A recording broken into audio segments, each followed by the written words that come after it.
All right. Well, welcome to our chapter 4 and 5 session of Mentor Like Jesus. Tonight we're going to do two different things. We're going to first examine what God's Word says through Reggie's book, and then we're going to examine what actually the first mentorship class or first mentorship meeting will look like when you host your mentorship time. Remember, this is a highly accountable or has high accountability. And so that's kind of what begins. And so the accountability is not just in your mentees, but it's in your life as a mentor too. Chapter 4 starts on page 59. And he talks here, as you recall, about being handpicked for history. He titles it Handpicked for History. What does he mean by that? Why does he use that title, Handpicked for History?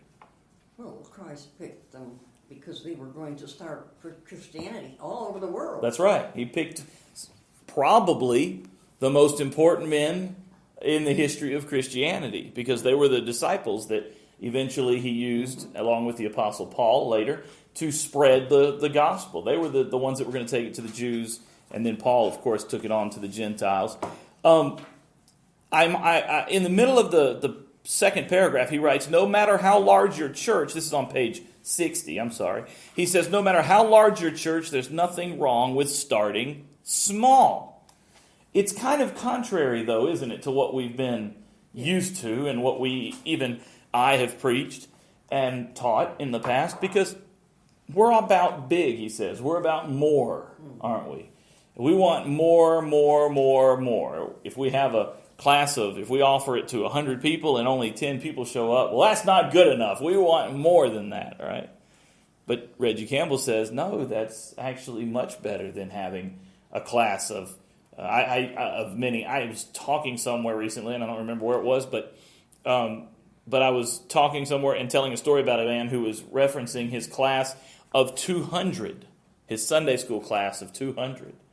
And I thought, class of 200, that's more than I got in the sanctuary. Right. Times 2, And so I can't imagine that being a class. Well, it's not really a class. It's a lecture. Maybe there's comments and stuff back and forth. But in reality, I know what it was. It was a professor at Dallas Theological Seminary. And he was talking in a teaching video. And he was a Sunday school teacher of over 200 people. That may be good for preaching or teaching, lecturing in a big group setting, or even teaching in a college or seminary where you have 200 or 300 people sitting out in an auditorium. But it's not good for mentoring. And so Reggie makes a point that we need to start small. So let's say that you have 5 people and your goal was 8, but you were only able to get 5. Let me turn this thing off. My phone keeps vibrating. I'm going to turn on Do Not Disturb here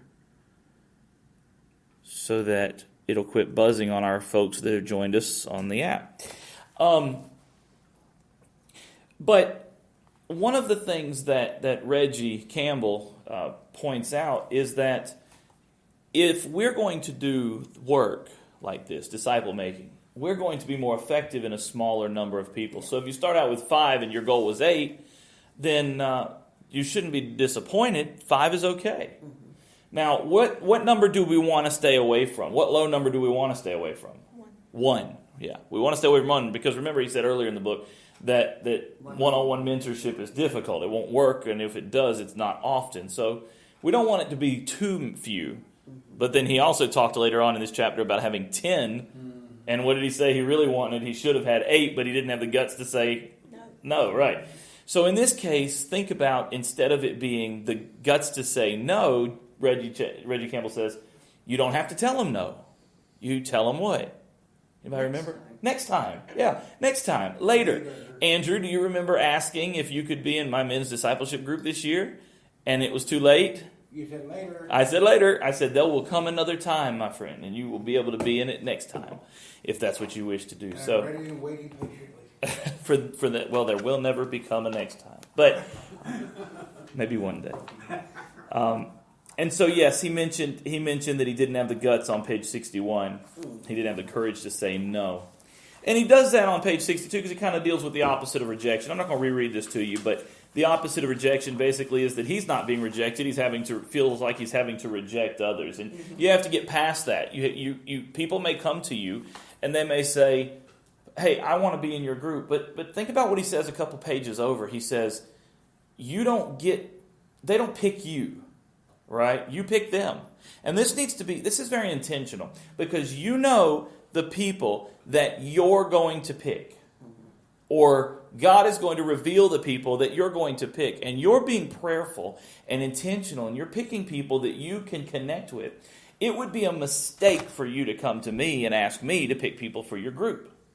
It would be a mistake for us to put out a blanket audition and say, or not an audition, but an announcement, and say, here are all of the mentors, pick the mentor you like the best. That would be a mistake because you're the one that has to go through the applications, and then you're the one that has to choose based upon your prayer and what you're seeing in the applications, the people that will best fit you.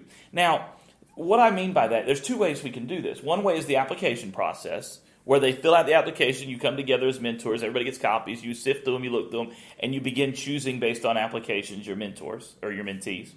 Another way is for you to go... Is that my phone continuing to go off? That's mine. Oh, that's yours. Okay, all right. So another thing would be for you to go out not go out, but you're going after those people like Jesus did. So you know who you believe needs to be in your group. You may not have to go through that application process. You may just go to those people and say, hey, this is what I'm doing. I want you to come and be a part of it. You do probably need them to fill out an application for the purpose of them knowing what they're getting into. If they're not willing to fill out an application, then they may not be committed to what you were talking about earlier, where you said 3 hours once a month for 12 months, plus reading books every month. And there's a lot of recommended stuff in there that you have to do. And if they're not committed to that, then it's not going to work.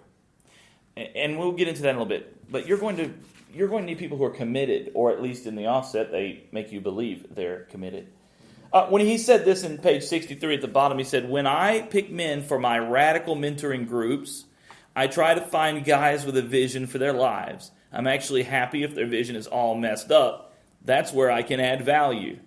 And then he goes on to talk about Pete, the Russian, and he gives the testimony about that. And then at the bottom of page 64, he says, Jesus picked the 12, they didn't pick him. And that's kind of running that course, or running that home, So this flies in the face of what we've been taught, though. This flies in the face of what we do in church, isn't it? Because in church, what do? We have Sunday school classes, and the students pick the classes. The students say, I want to go to this class. This teacher's teaching, or this topic is being taught. I'm going to go to that class. And that's why we right now have Sunday school classes that, quite frankly, are a hodgepodge melting pot of everything in almost all the classes. Because that's what ultimately has happened.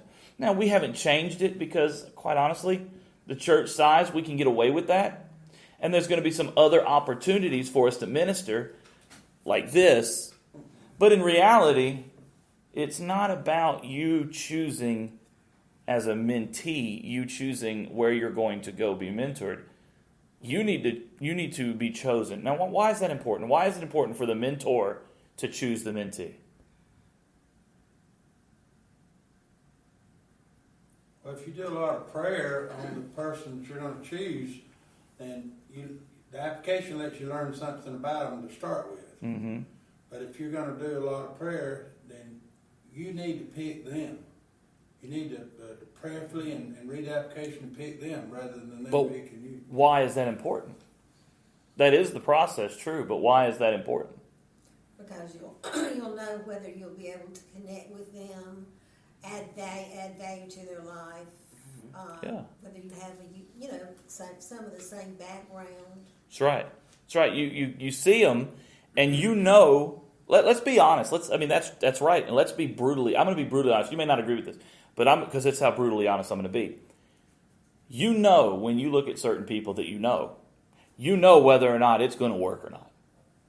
That's not judgment. That's just observation.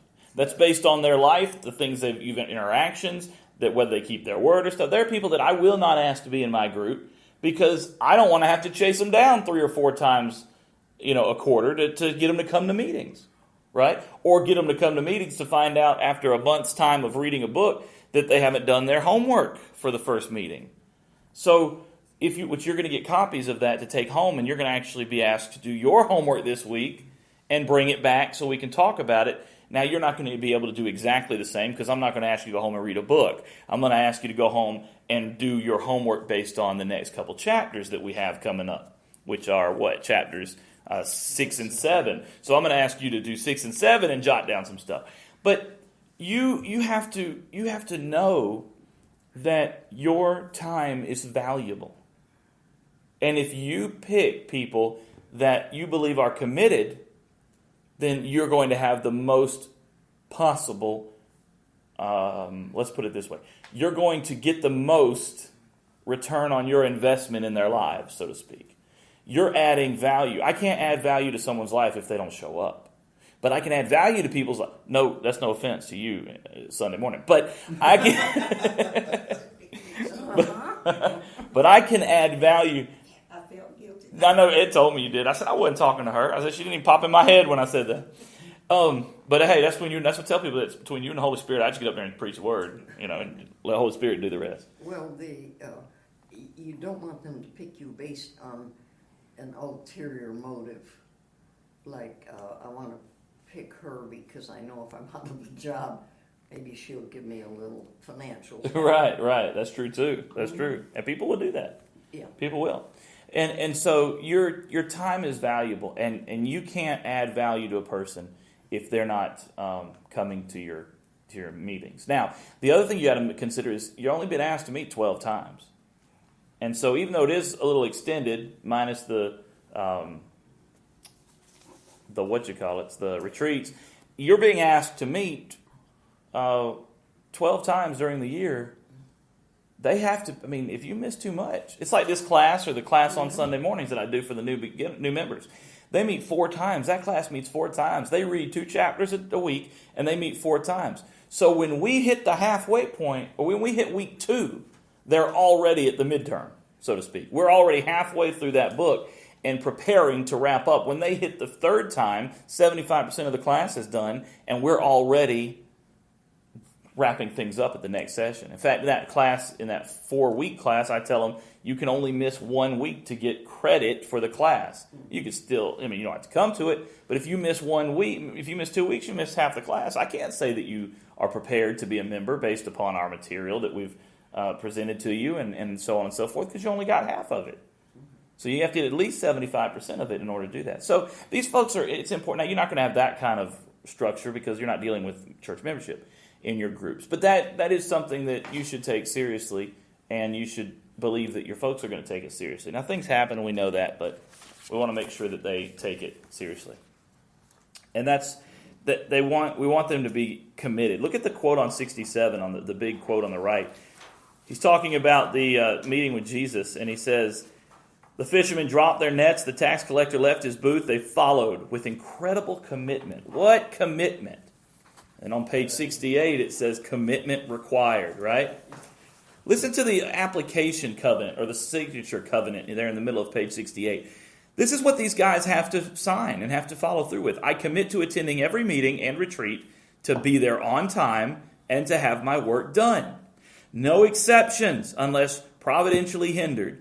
I understand and agree that I will have to say no to important things in order to meet this commitment, and I am willing to do so. We will lay out our schedule for the year at our first meeting. I will manage my other commitments around the dates selected for the meetings and retreats."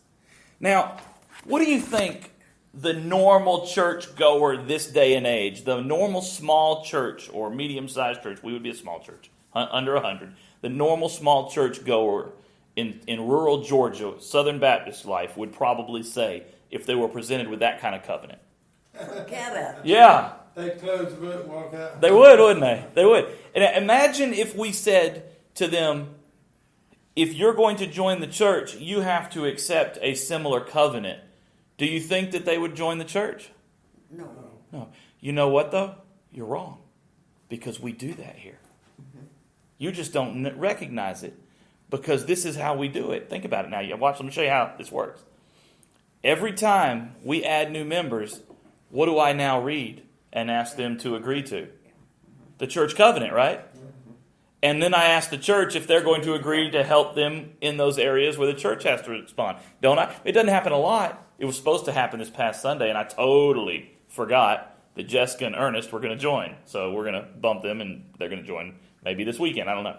But does everybody remember me doing that at least one time? Yes. Yeah. And now we haven't done a lot of membership additions. Why? Because we've made it harder to join. In other words, we've said, well, we haven't made it harder, but whereas people used to just be able to walk down the aisle, join the church, and there you go. Now we're like, they come up and say, can we join the church? And I ask them, I say, why don't you wait a little while?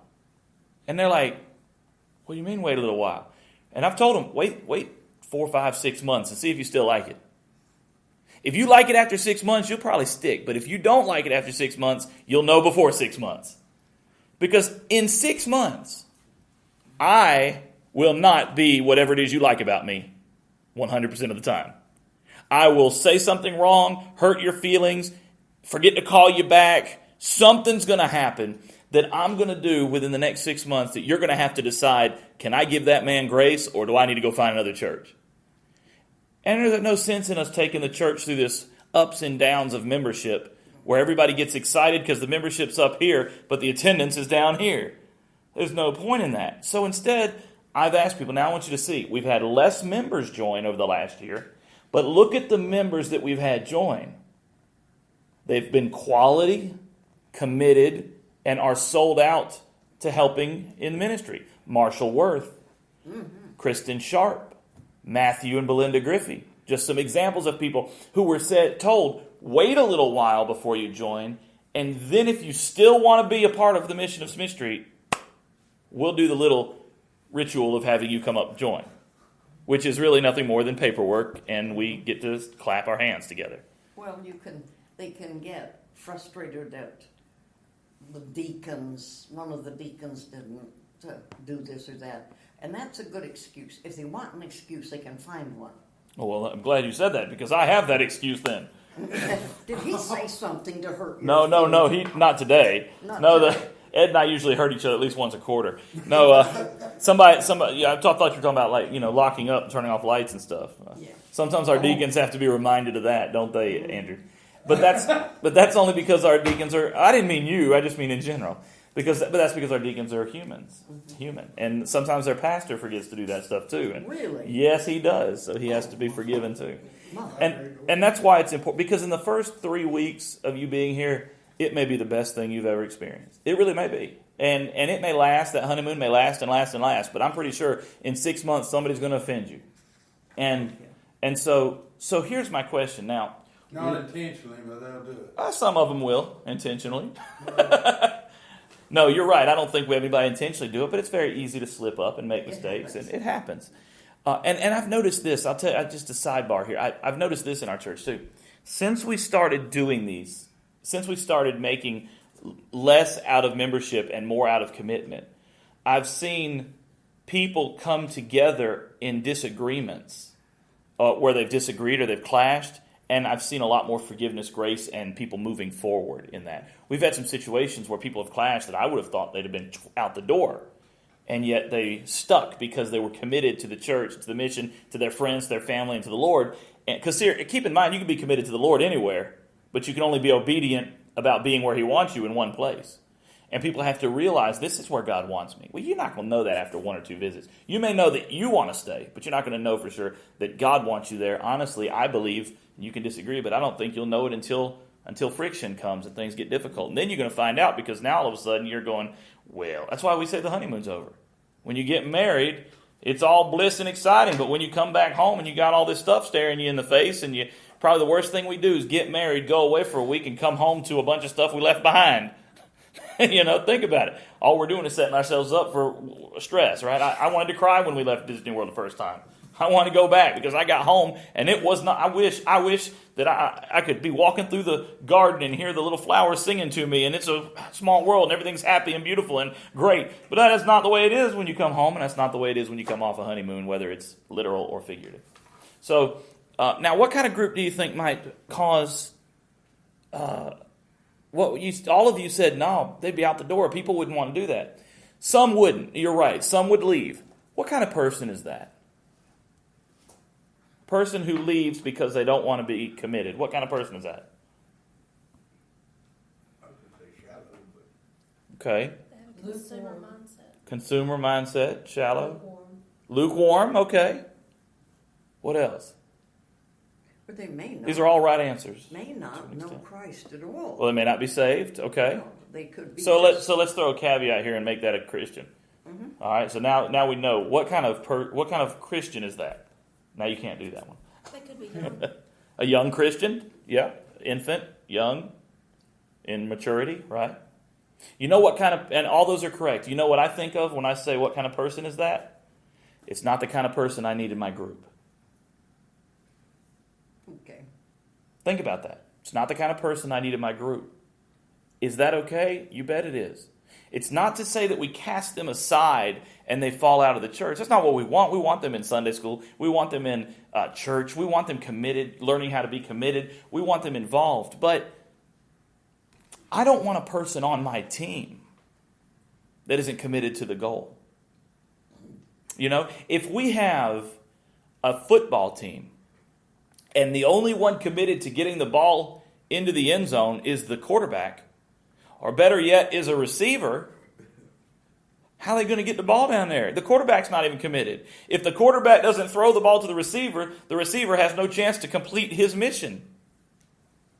So the team's got to be committed to the goal to move the ball down the field. Think about the same as the church. As a pastor, I love everyone. But when it comes to knowing that I can count on people, who do I count on? The committed or the uncommitted? The committed. So when you're looking for mentees, you need to say, I'm looking for people who will be committed to this, which is why presenting them with such a difficult charge is a great thing, because it's like saying stick around for 6 months. If you really believe you're supposed to be a mentee of mine, commit to this charge.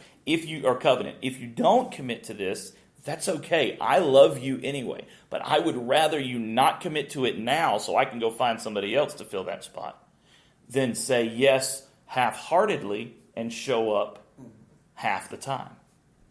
So you see? And that's something I think Smith Street Baptist Church, the culture is changing in our church. Oh, yes. If I presented, remember those of you that were on council a few years ago, do you remember when I presented the Renew membership process? Yeah. And it got half, that was that thing where every year we renew our membership. So at the beginning of the year, in January, I renew my membership to the church, which is basically me renewing my covenant agreement to the church. So I stand up, give the state of the church, and then at the end I say, I as a member of the Smith Street Baptist Church commit to be all in for this next year doing the ministry and the mission work of God. And I lay my little commitment card down on the table. Then the next week, the deacons come forward with their families at the end of the service, and they commit. They don't have to say what I just said, but they just take their cards and they lay their cards down, and staff that go to church here lay their cards down on the table, or on the altar rather, as a commitment to doing the same thing. And then over the next 3 or 4 weeks, members of the church at the end of service are asked, that want to commit, are asked to bring their cards forward and just lay them down at the end of the service, and we'll collect them. Now, that kind of, what it does is it allows us two things. One is it allows us to find out who doesn't want to commit because maybe they have a problem. Maybe Marilyn says, I'm mad because Chester did this and I haven't said anything to him, but I'm not going to fill out my card. Well, after 4 weeks, we know Marilyn was on the list last year. She's not this year, but she's still in church. So we call her and say, hey, we didn't get your card. Is everything okay? And you say, well, actually, Brother Chester, I want to talk to you about something. You hurt my feelings. And we have an opportunity now to mend that relationship where she might have never said anything and she might have just held it inside for forever and never been happy. And as a result, not been committed, and as a result of that, missed out on a blessing of abundant life. So the idea that we do that was presented to the church council 2 years ago or so. And the church council, which was made up of a bunch of people back then, much more than now, sitting in this very room, split half and half. It was about half and half. 50% said they liked it, they wanted to do it. 50% were unsure. So we did another training. and they came in and did some more training on it, did some more discussion. We probably got to about 75-25. But we never reached 100% commitment from the council. And my goal, and I've said this from the beginning, is if I bring something to the council that is a big deal that we're going to then take to the church, we never take it to the church unless I have 100% commitment from the council. Because now the council doesn't always have to have 100% because then they tie my hands on stuff. But I do take their counsel seriously. And so since we never reached 100%, we didn't take it any further. And I tell you, I was livid after that meeting. Nobody could tell except Kurt because he was on staff and council at that time. I went in there and Kurt was mad and he said, I can't believe they don't see this. And I said, me either. But remember, and I learned this from a pastor in Texas. Jessica's probably heard me say this. I'm here and you're here and everyone else is here because we're casting vision, we're teaching and training, we're bringing them along with us. When they get here, we've already moved through the next stage because we're teaching the next stage of whatever it is that God's got us going through. So the church is always behind a little bit. Maybe not that much, maybe that much, but the church is always behind, should be, where the pastor is and the staff are or the council or so on and so forth. Well, if the council was behind me and didn't get, and I don't mean behind me in support, I mean if the council didn't get it, then how many of the church members would have been thrown into a tizzy? Now, I'm almost of the opinion that if we threw that out before council now, it would pass with flying colors. If we had a conference at the end of the year for something and we threw that out before conference to get everybody on board with it, that would fly. I think the deacons would approve it. I'm not saying we're going to. That hasn't been on my radar, but that is something I want to do down the road. But it might be 2018, it might be the beginning of 2019 if we do it. I just don't think we're going to do it this year. But that being said, because I don't know, maybe I'll take it up, bring it up to council. I don't know now that I'm talking. But my whole point is this. People have to be brought along, and they don't always follow you because they catch the vision. Sometimes they follow you because you're the leader. But eventually, if they don't catch the vision, they're going to quit following you.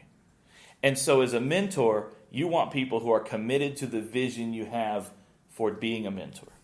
Now, I said all that. He said it so much shorter. I said all that because I want you to recognize that if you choose to be a mentor, one of the things we're going to do, and we're going to do this, maybe not tonight, but we're going to do this together. We're going to come up with a list of people that you think might fit in your group. Even if you don't become a mentor, we're not going to hold you to that, but you're going to begin praying and thinking about people so that you can learn to put a list together.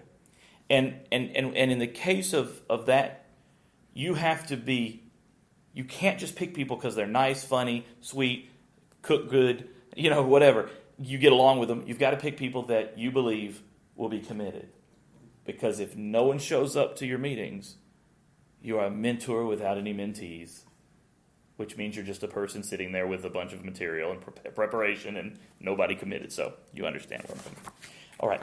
Now, they also have to have a teachability. Page 69, the teachability. And that speaks for itself. But let's look at the challenge as part of the covenant down at the bottom.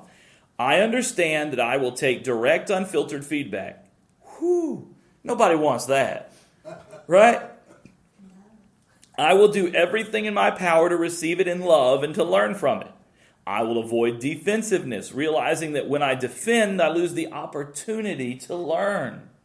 I commit to being open and examining myself, my personality, my past, my habits, my anger, and my responses to people. I want to learn, I want to change, to be more like Jesus Christ in every fiber of my being. You know when some people may not be committed? When they read the second challenge, the second part of the covenant.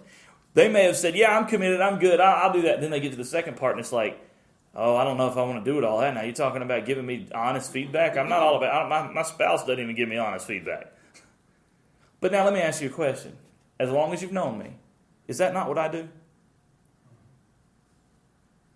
It's in love, right? Yeah. I hope you receive it that way. Even if I'm like little beads are sweating, falling down my brow because I'm stressed out beyond max, I try really hard. And if I have hurt your feelings, I'm sorry, and I will come back and apologize. And I'll mean it too. But at the same time, you've given me permission as your pastor to give you honest. Being your pastor is not the same as being your preacher. Being your preacher is what Alan Ray will be doing across the way tonight and the rest of the week. That's preaching. If I was just going to be a preacher, I'd be an evangelist and I'd go around and I'd preach. evangelists, you know what the good thing about evangelists? They get to make up their numbers. So I'd go around and I'd preach, and I'd have 100 people get saved in a congregation of 20. It's like someone I heard once say to an evangelist that, well, you can come in here and drop your thunder and leave town, but we got to live with these people. That's right.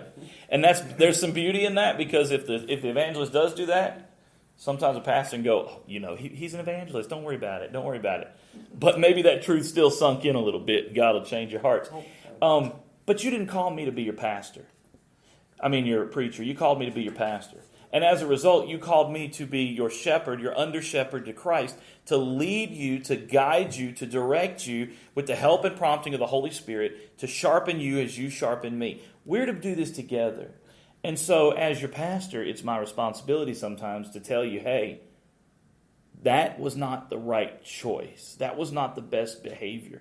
Why? Not because I'm trying to get you in trouble, but because I'm trying to help you grow so that you can be more beneficial for the work of the kingdom. And it goes both ways. If I am doing something I shouldn't, now it's not about you agreeing with the message I preach or the this or the that. It's about me living or doing something sinful. You are to come to me and say, brother, you did this, and I'm afraid it will affect your ministry. Yeah, I'm going to get offended. I am. Guarantee you right off the bat, my heart's going to puff up, my chest rather is going to puff up, and I'm going to get all blowfishy, and I'm going to get offended. And then I'm going to say, but you're right. You're right. We all do that. Most of us. We puff up, right? That's just pride. Who are you to tell me that? Now I will say this. The Bible does warn that if you're doing that, you better not call somebody else on that. That whole verse about the log in your eye and a speck in your brother's, that's what that's talking about. It's saying you got the same thing going on in your life. Don't be hypocritical. But it doesn't mean that you can't judge a situation and go to your brother and say, or your sister and say, hey, this isn't right. And as mentors, you have to be willing to do that. We got that in Sunday school class recently. last week. Did Yes. you? Good. The church discipline. Yes. Mm-hmm. Church discipline is very that church discipline and accountability are two different things. They go hand in hand. Church discipline is when a person just flat out refuses to do what the word says, and they are a member of the church and a professing Christian. Whether they are or aren't, they're professing. The accountability is where I help you before you step on that landmine. You're getting ready to step on the landmine. Hold up a minute. What do I tell you, deacons? I didn't tell you guys this in the first meeting, but what have I told you, deacons, for years?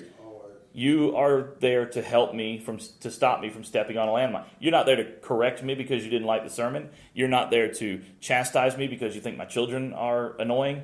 I know, I live with them. I get it. You're not there to chastise me because my wife's dress was too short. You know what? Take your wife and go to her. That's what I would tell you. If you came to me and said, your wife's dress is too short, I'd say, then take your wife and you go to my wife. Because I'm not going to tell her that. You go and tell her if it means that much to you. I happen to like it. No, but that's important because we tend to, don't we, Ed? You've seen this. We tend to say, well, deacon, go to the pastor and deal with this. And you know from experience, because you've seen deacons do it and you've done it, that doesn't work with me. Because that's not biblical. That's not biblical. But if I'm if I'm getting ready to do something and it's a dumb thing, I expect those deacons to say, Chester, that's a dumb thing. Don't do that. You're going to blow up the ground when you step on that landmine. Sometimes I've stepped on a few landmines and the deacons were just as oblivious and we blew up together. So it happens. And it's going to happen again. Oh gosh, no. I thought we had it under control. So in this mentor-mentee relationship, that's kind of how you are. You're there to help. You're not there to boss them around. You're not there to play gotcha and point your righteous finger at them. You're there to help guide them through whatever it is they're going through, that they might be able to come out on the other side. And then you're hopefully going to help them on page 70, pay it forward. And pay it forward, it's becoming a buzz phrase. It's becoming, I feel like I hear it all the time now. But I read something this morning that said a McDonald's, and it was I don't remember, some other state, but a McDonald's, somebody began the pay it forward thing at McDonald's one morning for breakfast. And where you pay for the person behind you, and it continued for 125 cars straight. Oh my goodness. Isn't that great? Isn't that awesome? Just 125 acts of kindness going backwards, As it went, it's pay it forward, but it went backwards. That's awesome. And that's what this is. You're investing into these folks, and after you invest in these folks, they're committing to invest in 5, 6, 7, 8 more folks in the next year. So, and we talked about the exponential growth that provides. Then in chapter 5, I want to mention just a couple things. Page 73, and this will kind of point to the books that Marilyn was talking about. 38% of men or of males read less than 3 books per year. 9% read nothing. I saw a meme the other day. I shared it on Facebook. You might have seen it if you're on Facebook. Said, I had a picture of a game room, man cave, and then on the bottom it had a picture of a study, like an old-fashioned man's study in his home. And it said, we need to get rid of the man caves and bring back the studies, make men educated again, or something like that. Mm-hmm. And I thought about that because I shared that because for me, we closed in our den, and our den was supposed to be the man cave, and in reality, it's not really any different than any other room. But we talked about it being a man cave, but I wouldn't want that to be a place where I go in and play video games and watch movies and shut out the family. Yeah, I struggle with I'm gonna be honest with you, I struggle with man caves.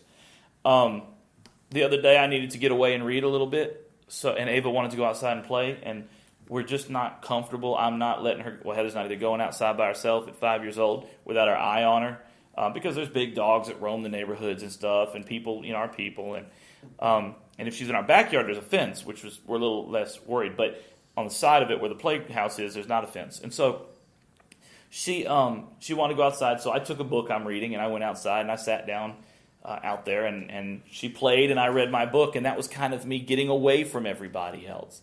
Although she needed an audience, which was distracting, but then the rest of the family came outside, and then I had to go inside to get away from them. But sometimes we do have to get away from everybody, but we don't. It doesn't need to be every night. And when I do need to get away from my family for a little bit, I find it better for me to sit down and learn something, because I have this desire to be as smart as possible, not from a point your finger at you smart as possible, but because I like to learn things. I don't want to learn stuff that I'm tired. You know what I hated in school was learning stuff that I didn't care about.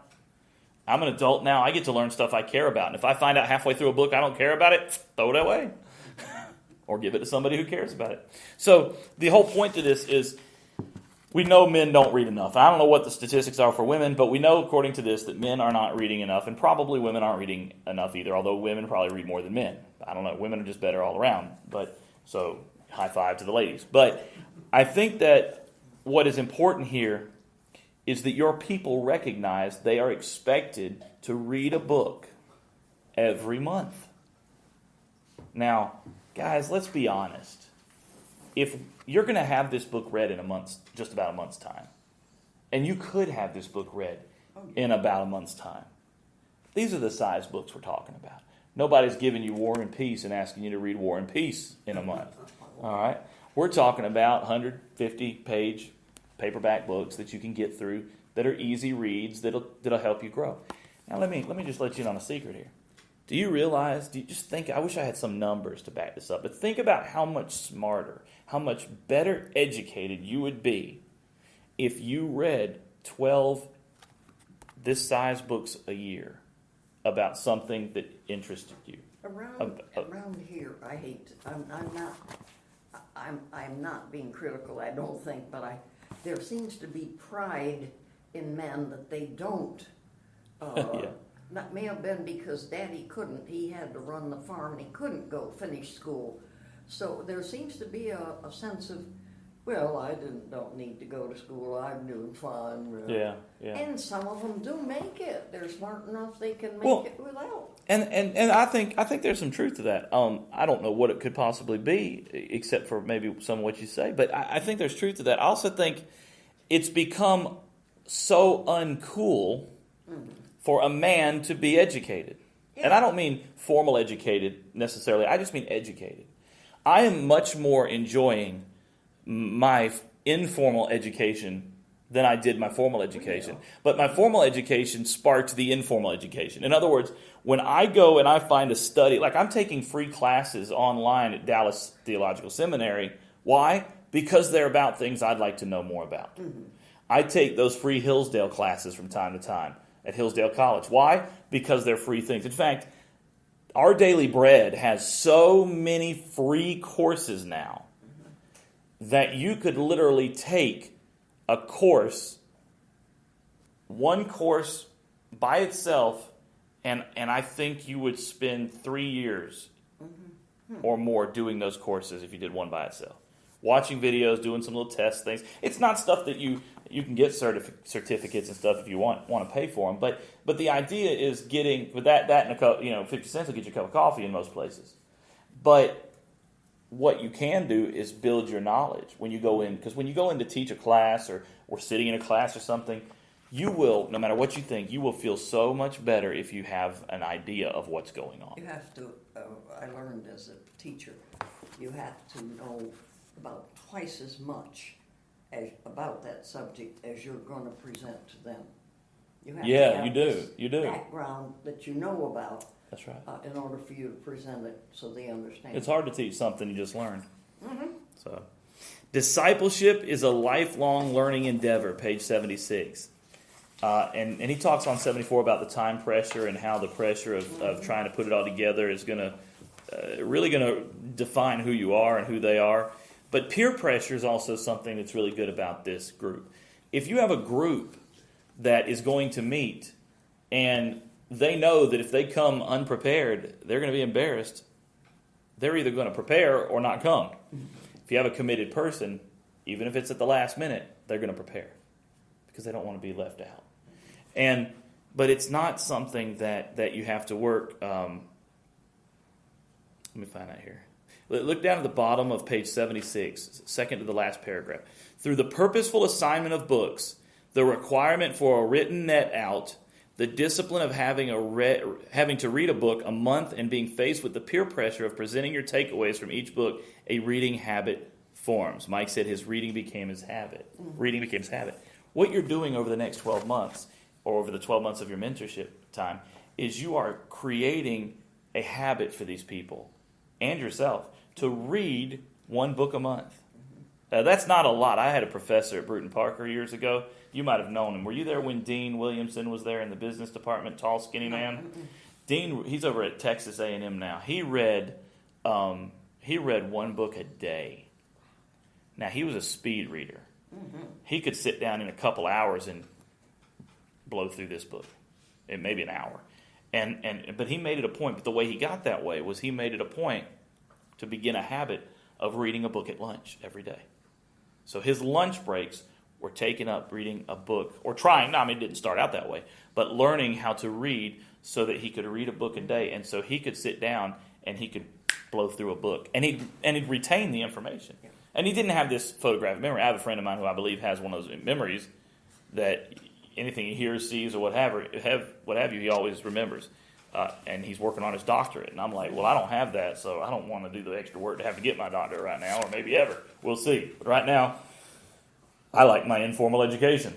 I did the master's. We'll see what happens, right? I can't comprehend what I read. Well, there could be a couple things there. Provided you don't have, all joking aside, provided there's not a learning disability, okay, such as ADD, ADHD, or some type of dyslexia or something, or some kind of learning disability. It might just be that either you're reading too high above your level, your reading ability to comprehend, and if that's the case, and you probably could speak to this better than I could, but what I've seen work is find where your reading level is so that you comprehend it, and then read that, and then increase it a little by little. But don't ever stop trying to comprehend what's going on. And don't blow through it too fast. Now, speed reading's different. Read and don't stop is what they say. And you'll pick that stuff up. But maybe you do, but reading comprehension is about reading to be able to explain what happened. You know what I mean? So if you're reading your Bible and you're having a hard time picking out stuff, I would argue find yourself a translation that you don't have that problem with. the King James Bible, and nothing against King James, but the King James 18 whatever version it is, 18. Let's try 1616. No, 1611 was the 11. first. Yeah, but then they did it again, 1830 something. They Okay. revised it. And in the 1800 version, that's the version that was left, that at one time was on a 12th grade reading level, has now been moved to a graduate reading level. Mm-hmm. Why, if you don't have, and most people don't, I don't, I may have a graduate degree, but I surely don't read on a graduate level. I have to work on that level because that stuff, graduate level reading, bores me to tears. Doesn't matter what it's about. Why try to read the most important message of all time in a way you can't understand it? You know? And most of your yes, there are some translations that are wrong or that are the errors are there that in how they translate it. But let me just say this: if you think that a person's translation is going to be so off that it's going to spin them out of control into this spiral of hell or something, let me remind you that some of the greatest theological arguments come from the original text. You know, your text, your translations are probably not going to cause you to not be saved. And when people talk about the judge lest ye be judged, people tend to misinterpret that completely and think it means don't judge people. Well, see, that's what it looks like, but that's not what it says. And when you get into the original languages and get into the meanings, you're able to decipher what it's talking about, which is don't judge if you're doing the same thing. In other words, it's saying don't be a hypocrite. Those types of example, that type of example is I mean, think about how many times people say stuff that they misunderstand in Scripture. People, or they make up that's not even in Scripture, but they've just been preached about to their whole life, and they think that's what it is. And one of the things that really set off somebody, if they don't know, is when they say something, say, "Really? Where can you show me that in Scripture?" You're going to find out how humble they are really quick, because they're either going to go, "Well, yeah, I can find it for you. I mean, I have to look it up. Let me look it up." And we live in an age now where you type in about what you think it says on Google, and if it's in there, it'll pull it up somewhere.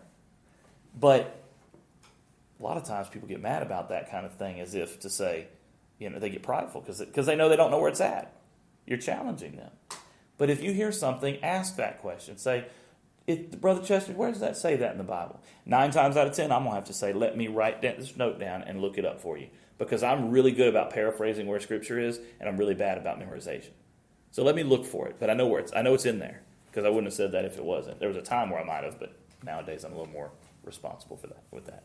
What version of the Bible do you suggest I get to understand it better? Well, it depends on what you're wanting to read it for. If you're wanting to read it for, well, I'll tell you what, let me finish this, and let me do that after that, so it's not on this recording, okay? And I'll do that after that, but that's a good question. And then the last page on 77 says at the end of their mentoring year, I always feel a sense of completion, even though I feel a sadness the time's over. Leaders and learners are always asking what's next. After 12 months, we've completed the course, but we finished the race. But then he said, but have we? And no, we haven't. Why? It's just getting started.